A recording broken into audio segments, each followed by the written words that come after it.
Hi everyone, my name is Michaela Lafferty. I just graduated in this past May from Penn State with my undergrad in psychology and criminal justice. Penn State didn't offer social work as an option, so I thought I would go with the two next best things that would help me later or more towards a career in social work.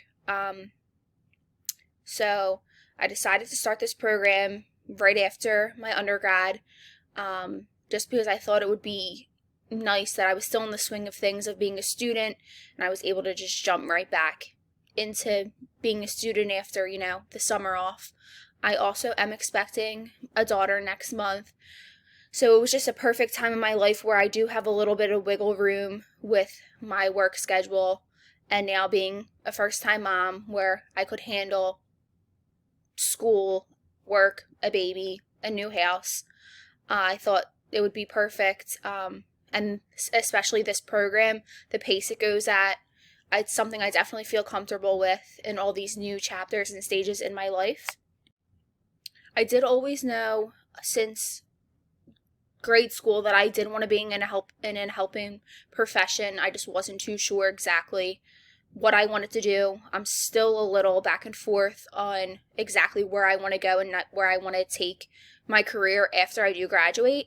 So I am looking forward to hearing different professors' stories, taking different classes in hopes that it will help me find a topic that I really am passionate about and focused on. I do know that I am interested in working with children. I did my internship at a juvenile detention center, which I really enjoyed. I was a youth counselor in a detention center. I really enjoyed it. It was short. It was only about a year long. I was really sad when it ended. So that is something I'm interested in, but I'm also interested in learning about, the different things social work has to offer. So I'm just looking forward to meeting everyone and hearing everybody else's interest in hopes that maybe you guys can help me figure out what I want to do with the rest of my life. So I look forward to meeting you all. I look forward to this class, and I look forward to working with you.